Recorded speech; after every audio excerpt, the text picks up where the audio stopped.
Quite a while ago, I asked, why is Yumetoro called Dream Lantern despite never mentioning dream or lantern in its lyrics? One possible interpretation for what a lantern might mean in this context is that the song is about trying to reach someone from whom we have been separated, and thus we might be able to relate the Japanese word for lantern, Toro, to Torou Nagashi, a ceremony that is part of the Obon Festival, another summer festival in Japan which lights lanterns to help guide the spirits of the dead. As we know by now, Kimi no Na wa has an interwoven relationship with cultural festivals and traditions, but Kimi no Na wa has also been popularly interpreted as a reaction to the 2011 Tohoku earthquake and tsunami, and the tragic loss of life in natural disasters. In fact, the crater of Itamori has been said to be inspired by a real-life crater from a Japanese island called Aogashima, whose crater was formed not by a comet, but by two overlapping volcanoes. And Aogashima was the site of a horrific natural disaster when a volcanic eruption wiped out nearly half of its population in 1785. But the most famous natural disaster associated with Kimi no Na wa would be the 2011 Tohoku earthquake. Makoto Shinkai has actually spoken directly about this relation, mentioning in an interview about how he was also inspired by an earthquake that occurred over 1,000 years prior to the Tohoku earthquake. It was one of the largest earthquakes ever recorded in Japan until the 2011 quake. The earthquake Makoto Shinkai is referring to is most likely the Jogan earthquake of 869, which also caused a tsunami and also occurred in the exact same Tohoku region as the 2011 earthquake, and also occurred almost 1,200 years prior, just like the cycle of Comet Tiamat. I believe that Makoto Shinkai was inspired by what he saw as a poetic symmetry in history, as the mighty, inevitable pendulum of time swings back and forth, each time putting on a great show of devastating strength that nature and the universe hold over us. How is humanity collectively supposed to act in this situation? Kimi no Na wa can be read as a mourning piece for the dead, as trying to guide our feelings regarding the dead. But curiously, it also tries to revive the dead. Kimi no Na wa isn't the first Makoto Shinkai movie that deals with trying to revive the dead. Much of his 2011 film, Children Who Chase Lost Voices, is about a grieving man traveling to the underworld looking for a way to revive his dead wife, and is willing to perform any drastic measures necessary. Unfortunately, he does not succeed.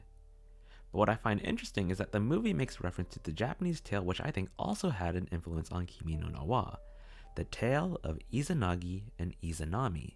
In this Japanese Shinto legend, Izanagi and Izanami are Japanese deities who are credited with creating Japan and giving birth to many other deities, like Amaterasu, Tsukuyomi, and Susanoo.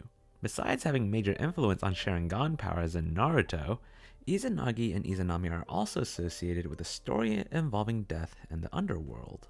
In this story, Izanami, the wife of Izanagi, has died and passed on to Yomi, or the Shinto version of the underworld. And so Izanagi, ever the faithful lover, follows his wife to the underworld and begs her to return with him to the land of the living. And Izanami agrees, but on one condition, warning him that he must not look upon her body, which he agrees to, but eventually becoming impatient, he at one point lights a torch and looks upon her.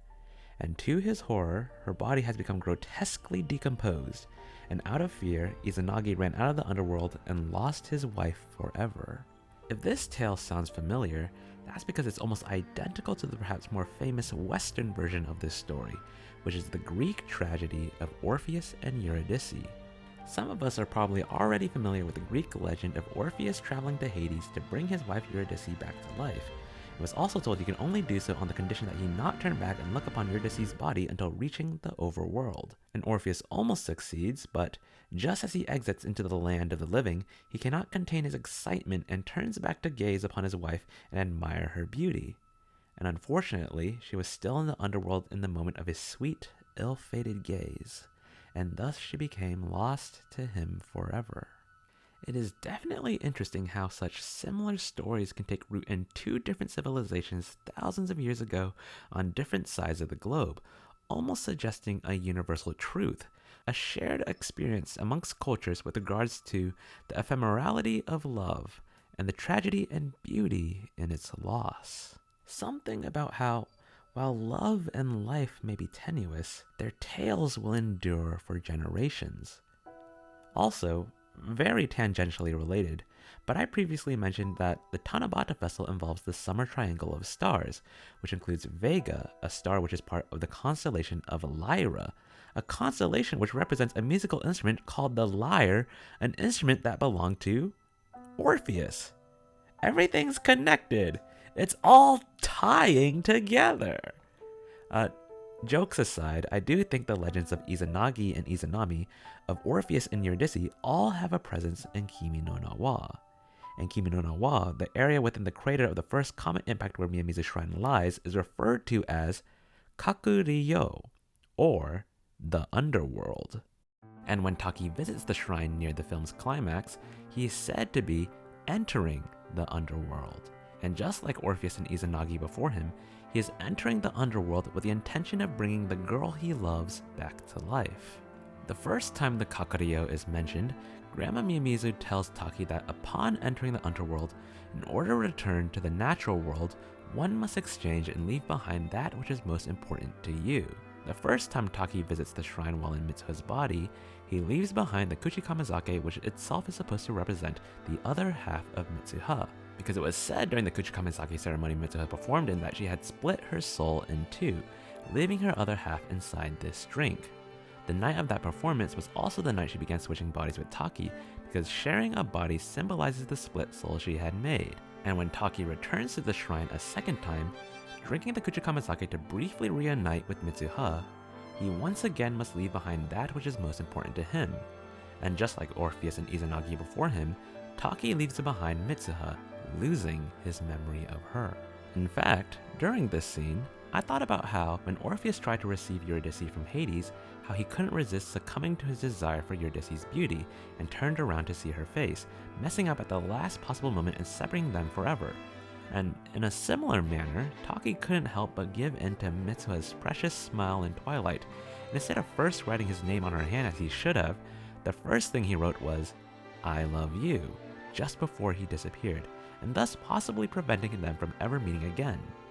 It was a romantic gesture, but a tragic mistake at the same time. Although, the film does imply that the power of this statement, of this beauty, is what compels Mitsuha and motivates her to push towards the final stretch of saving Itomori. But, yeah, Kimi no Na wa doesn't completely follow these legends of Orpheus and Eurydice, or Izanagi and Izanami, and in fact subverts not just these legends, but also Makoto Shinkai's previous film Children Who Chase Lost Voices before it, because Mitsuha does come back to life, and so does the town of Itomori. But why? Why does Makoto Shinkai suddenly deviate from the course of his predecessors, from the precedents shown in time? To answer this, there is one last film I would like to analyze with respect to how it represents the evolution of Makoto Shinkai's philosophies on love and the universe before Kimi no Na wa.